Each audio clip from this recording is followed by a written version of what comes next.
you don't understand that this is about a system and about structures, then you just don't have the range.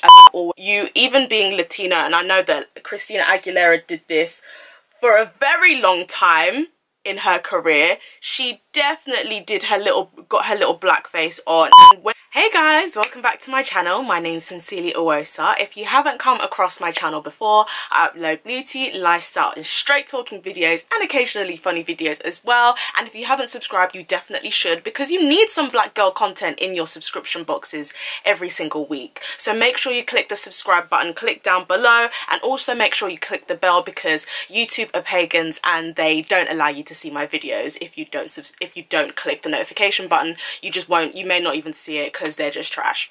But yes, welcome again. Today we are doing a chatty get ready with me, talking about the Ariana Grande mess. We may be even talking about the Kamala Harris mess as well.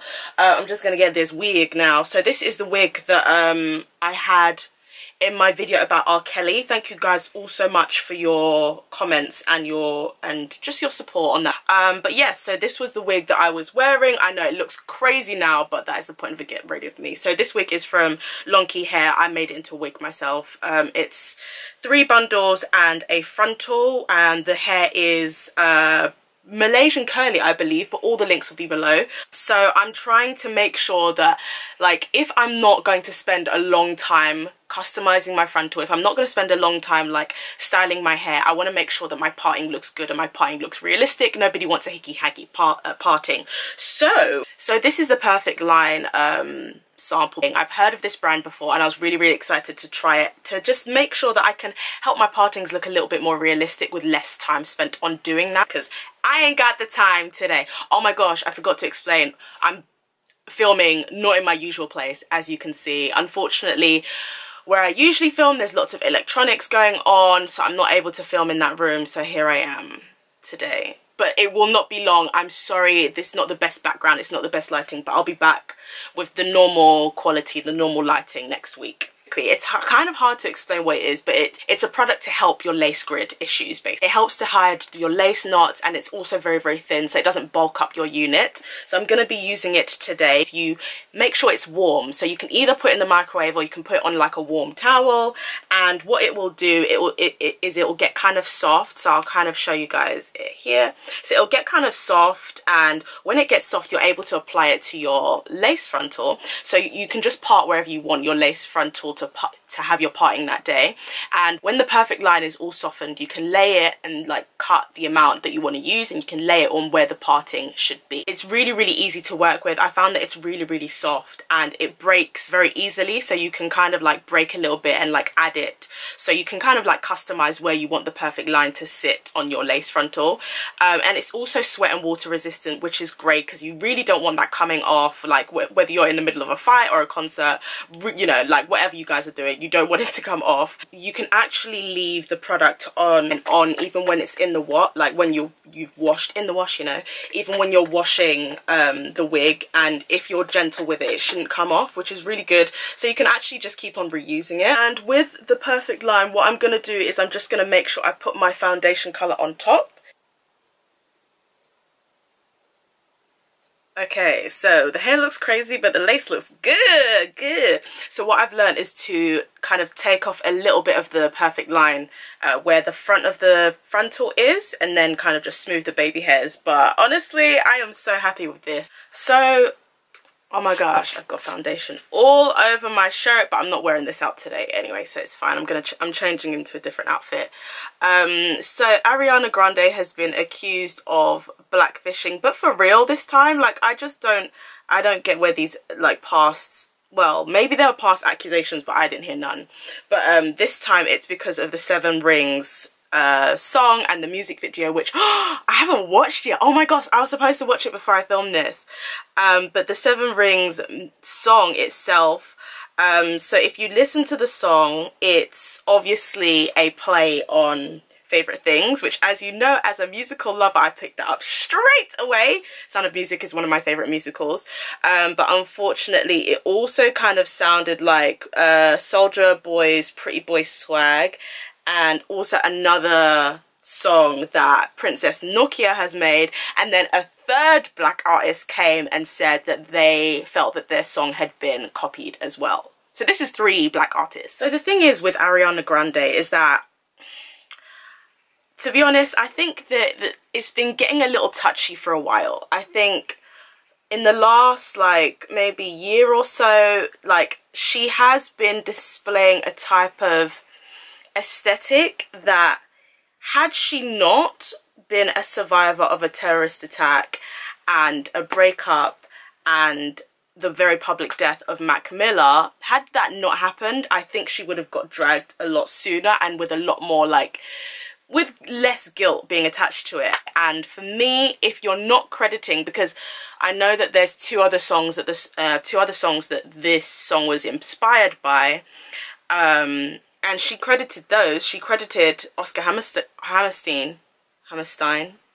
I think it's Hammerstein, for Favorite Things, obviously, but she did not credit Soulja Boy. She did not credit Princess Nokia. It is enough, like, and I think black people have, not all of us, but some of us have really riled her up by like calling her black, and some people have even like literally darkened her pictures. They've like added braids to her pictures, made her look black, and it's just, all of that is just, it kind of encourages the person. I think it's allowed her to feel very, very comfortable, and this is something that I find that black people, I don't know why we don't protect our space. I don't know why everyone's so eager to hand things out to the cookout. Like, I don't care if they're Latino, they are not black, and they don't experience the oppression that comes with being black. And it's you even being Latina, and I know that Christina Aguilera did this for a very long time in her career. She definitely did got her little black face on, and when she was tired and when everyone was bored of her riding on the like this urban look of like her dreads and stuff, she ditched it. Same as Justin Timberlake, same as Miley Cyrus, like when they were riding on the hip-hop train or the R&B train. Now I do want this to be an open dialogue, like I do believe that I'm right, I'm not gonna lie, but I would like to hear what you guys think. Maybe there are some things I've missed. Maybe there's even some historical facts that you guys know of, some musical facts that you guys know of that I don't, so please feel free to chip in. But I do feel like what Ariana Grande is doing is cultural appropriation. So I'm going to put all the products that I've used below, but I've just done a smoky eye. I'm just going to add some glitter. Now for me, I feel like blackfishing is very intrinsically linked to cultural appropriation, and I've discussed cultural appropriation on my channel before. One of those factors is that when you are appropriating, you are essentially borrowing. So a dominant group is borrowing from a marginalized group or a group that is oppressed or stigmatized for those very, very same practices. Bear with me, sometimes I may be reading my notes, especially because I'm doing my makeup. Another thing that kind of comes up when cultural appropriation is discussed is the difference between appreciation and appropriation. When there's cultural appreciation, there's a mutual respect and understanding of that cultural practice. And usually what happens is when there's a mutual understanding or respect of that practice, the originators get credited because there is the dominant group respects that culture and they understand that culture. And like one great example is when Beyonce was learning a few African dance moves for her music video for Run the World. She flew out the some African dancers who taught her the dance, and she also featured them in the video. And obviously it was also known about this, so it wasn't like it was covered up. We knew about this, so she didn't try and take the credit for it. That's an example of great cultural respect and appreciation. Now we need to remember that assimilation is not appropriation as well. So things like people maybe wanting to reply very silly things like, oh, what about like when black people wear suits or when black women wear straight weaves? A lot of the time though, that is obviously like women can be inspired, but that is usually assimilation because we have to become accustomed to the ways of white people and to their structures so that we can at least try to fit in and try to attain some of the advantages that they have gotten through their whiteness. And I think as well, we need to remember that when it comes to cultural appropriation, as Francesca Ramsey rightly said, many times the originators never get rewarded, but they always have to deal with the consequences.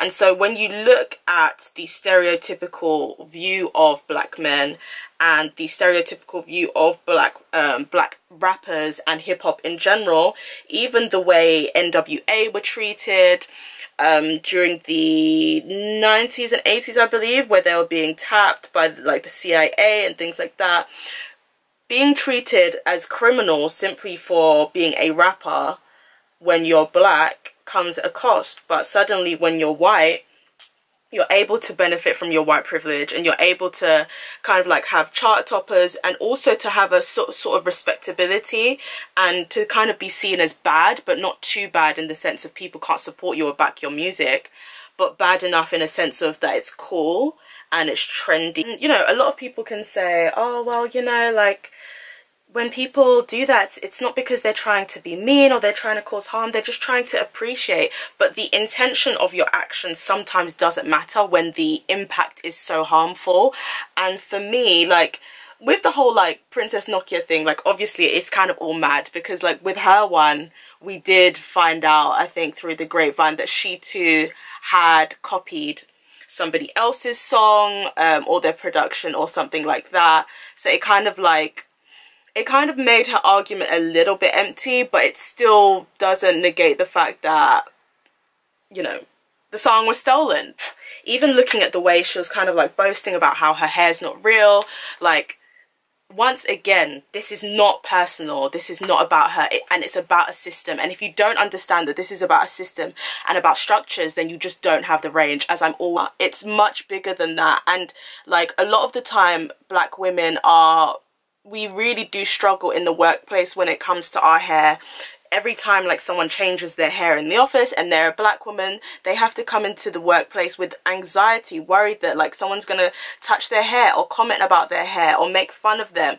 And then to have the privilege to not only like be able to boast about something like that, but kind of make it like a catchy song, and for everyone to be okay with black men, we're very much stigmatized for it.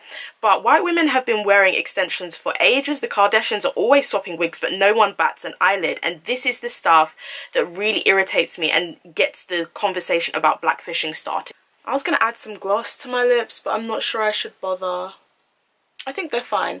But yes, so that is the video done. I hope that you enjoyed it. Once again, sorry for the crappy background. I will be back to normal next week. I hope that you liked the look and the hair and stuff. I just thought I'd be simple on top and then glam on the face with the earrings. I actually had different earrings, but anyway, that doesn't matter. But yes, I hope you enjoyed the video once again. And of course, all the links to Perfect Line will be below. As you see, I got my apartment looking all lit and stuff. Yes, click the link below if you want to find out more. If you want to purchase, the links will be below to that. And the links to the hair and all of that deets, all the coupon codes to the hair that you can get will be below. So a quick reminder, I do have my Patreon set up. The link will be below, so you can subscribe and like set up your Patreon and become a patron of mine, and you can get a straight talking video sent to you every single week, and other things as well, being able to ask me all sorts of questions, being able to have question and answer sessions on there. So it's going to be really, really fun. I'm really excited, so do sign up. And also make sure you subscribe, and feel free to comment. Let me know what you're thinking about this, about the whole blackfishing thing, about Ariana Grande. Let me know what you think about tanning, because that's not something I've discussed. I will discuss that in the future, but I just did not have time to discuss tanning and if it's kind of like pretending to be black or not and all of that. Let me know what you guys' opinions are down below, and remember to subscribe. Thanks for watching. Bye.